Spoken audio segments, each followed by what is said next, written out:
of the team.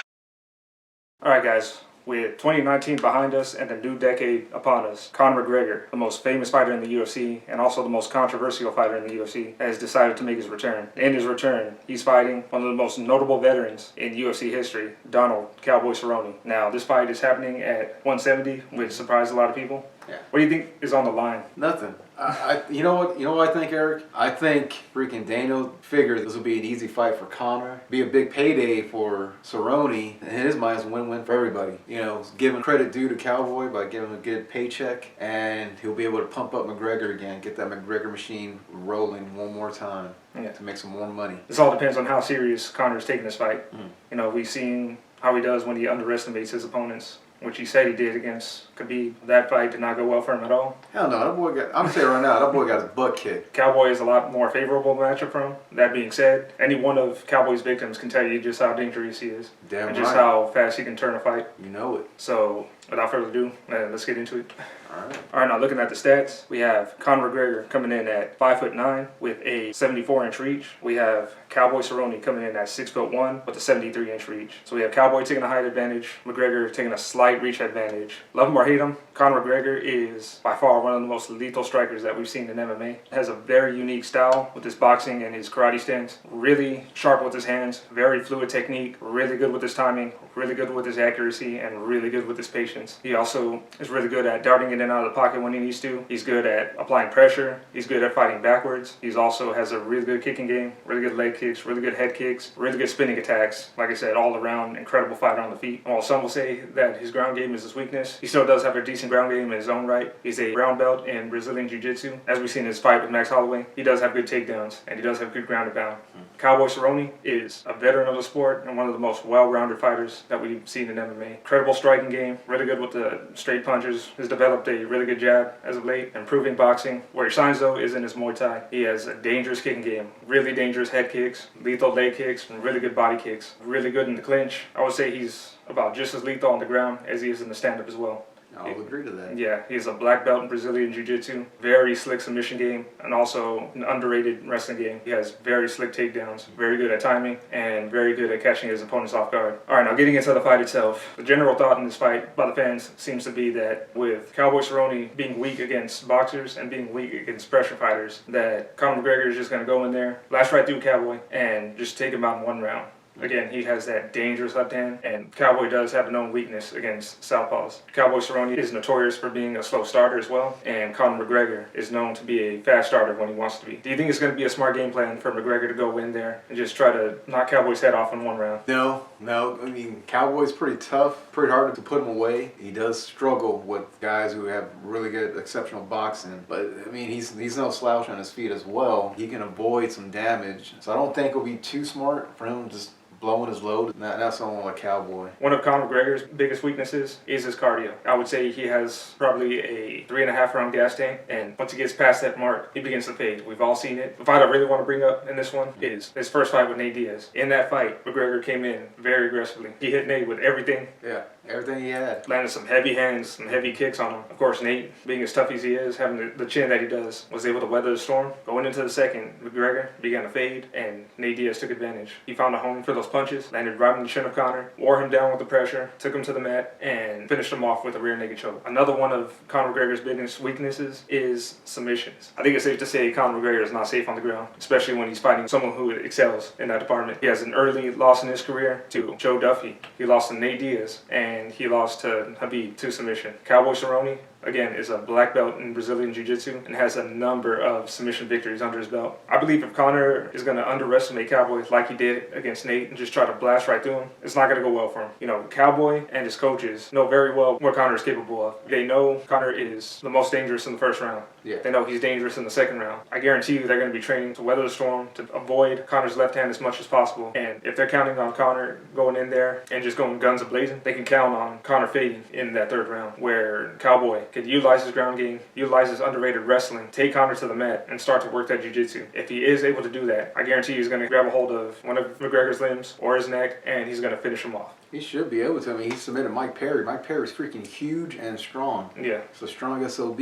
Cowboy was able to Avoid all the heavy shots. I mean, of course, Mike Perry isn't on the same level as Conor when it comes to striking. Yeah. He's a big guy. He packs a lot of power, but he was able to submit him. I know everyone's talking about Conor putting on a lot of muscle. I hope all that muscle doesn't translate to more power, because god dang. Yeah. I mean, bad news for Cowboy, but.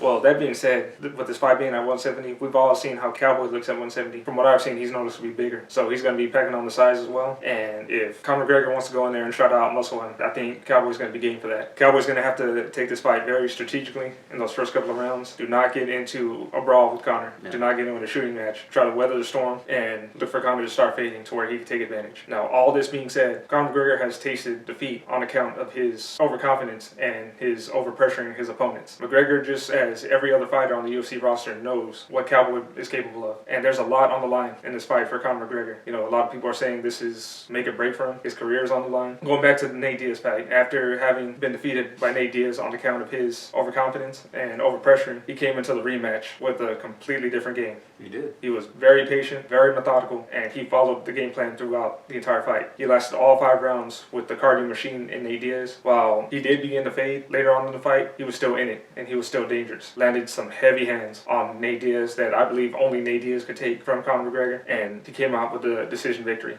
That was all before $100 million. You have to add that part. That was all before $100 million. Is it true? It is very true. It plays a factor. I don't know how much he's blown through. Maybe that's why he's coming back. If he loses, you might want to join Ronda over there in WWE, buddy. You can get as big as you want over there. Well, again, there's a lot on the line on this for McGregor, and you know, just as much as some would say his career is on the line, his ego and bravado is on the line as well. He does not want to take a loss to an aging veteran coming off a 2-fight losing streak. I believe he's going to be taking this fight as seriously as he can. His coaches, from everything I've heard, are taking this fight very seriously. Going into this fight, I think he's going to approach it like he did the Nate Diaz fight. One thing that worked very well for him in that fight was the leg kicks. Nate Diaz has a very notable weakness against leg kicks. McGregor came in there knowing that, took advantage of that, and was able to use them to open Nate Diaz up for the hands up top. Again, he landed some heavy leather on Nate Diaz that I do not believe that Cowboy is going to be able to take. Now, while I will say Cowboy doesn't have that same weakness to leg kicks as Nate does, looking back at his recent loss to Justin Gaethje, having some of the best leg kicks in the game, was able to use that against Cowboy and was able to open Cowboy up for the strikes up top. He was able to find the home for that big right hand, stun Cowboy, and took him out. I believe Conor McGregor is going to be following a similar game plan in this fight. He does not want to blow his gas tank all in one round against Cowboy. I believe he's going to go in there methodically. He's going to attempt to open Cowboy up with the leg kicks. He's going to look for that chin up top, and he's going to look to land that left hand. If he is able to hit Cowboy on the chin as flush as he did against Nate Diaz, again, Nate Diaz has one of the most inhuman chins I've ever seen. Cowboy does not. We've seen Cowboy get rocked by heavy-handed boxers and put away. Conor's going to be looking for a home for that left hand. And going into this fight, I do believe he's going to be able to find it. And when he does, I don't think Cowboy's going to be able to survive it. Well, I think the total opposite. I hope Conor goes in there blowing his whole freaking gas tank in the first round. Cowboy submits him, and that'll be an end of freaking Conor McGregor. Because I'm getting tired of this. Eric. Getting freaking tired of this. Because that guy, he kind of like a bee when he wins a belt. He holds up the division. I just want him to go away. Don't get me wrong, I'm not a fighter, but I mean, it's kind of rough for me to pick against Cowboy, so that's why I'm not. Just real quick, I want to get into the mental game in this one. Again, a lot of people are saying this is make or break for Conor. His star power is going to be very hurt if he loses his fight. Cowboy going into this one, he has nothing at all to lose. Do you think Conor's going to be able to handle the pressure in this one? First 2 rounds are going to be really important. If it goes to the 3rd round, I think Conor might be in trouble. And once his will is broken, he doesn't have that never say die attitude. Cowboy does. You know, you're going to have to kill him to beat him. Yeah. You're going to have to put him away. He's just going to get right back in your face. So I'm saying no. Yeah. I'm saying no. I gotta disagree there. You know, we've seen Conor's body fail him, but I would say it's not really his heart that fails him. That second fight with Nate Diaz, that was one of the best fights I've seen in UFC history. It was really a testament to how much heart both men had in that fight, and what showed, although Conor does have cardio issues, if he's mentally strong going into the fight, he can persevere. You know, in that fight, he had a lot on the line going into that one as well. His star power was already hurt after the first Nate Diaz loss, and he was looking to take that back. A second loss would have meant that he was never fighting Nate Diaz again, and a lot of the fans weren't going to look at him as, you know, same force that he was before that fight. I would say his back is against the wall in this one a lot more than that one, but one thing I learned about Conor in that fight is he excels when fighting under pressure. Maybe not excels, you know, because he's had much more dominant victories, but he's not fazed by it. Like I said, I'm not a Conor McGregor super fanboy or fan, but I will give credit where credit's due. He's a good fighter. He will change up his game plan if it's not working. Go back to the drawing board, strip everything down, and rebuild again, like we saw in the second Nate Diaz fight. Yeah. I'm just hoping and praying that this Cowboy will be able to get the win and we can just say goodbye to the whole Conor fiasco. Conor era. Now, I gotta say, man, with all the praise I just gave Conor, I am hoping for a Cowboy winning this one. Cowboy is one of my favorite fighters of all time. I'm not too keen on a lot of Conor McGregor's antics. I would really love to see Cowboy finish Conor off and just end his career on probably the highest note you can think of. And you know, if he wanted to retire after this fight, I think that would be a perfect moment to kind of hang up the gloves and sail on to the sunset. Oh, yeah. Oh, yeah. Unfortunately, it's kind of hard to talk Cowboy into retirement. No, it is, yeah. But, just hoping for the best for him in this one. I really don't want to see him getting finished in the first round like everybody thinks he is. If he is going to lose this one, I would at least hope he makes it a war. Yeah. You think if Conor wins, you think that old man that he fought in the bar will call him out? I would say so. He's like, I took his left punch, and it wasn't nothing. Bring it on, McNuggets. I think that's what's going to happen. All right, guys, that's our breakdown of the main event of UFC 246. Again, this is a very intriguing fight. I'm very excited to see how this one plays out. And, of course, we're going to be doing a recap on this one. I can't wait to break it all down once it's all said and done. Again, we thank everybody for watching, and we'll see y'all for the next one. I'm happy to come back and have my comeback fight in the beginning of my season against Donald, and I look forward to it. It's going to be a good night, and I'm going to shine here on January 18th. I'm going to create magic inside the octagon like I have done many times before, but this is going to be something special.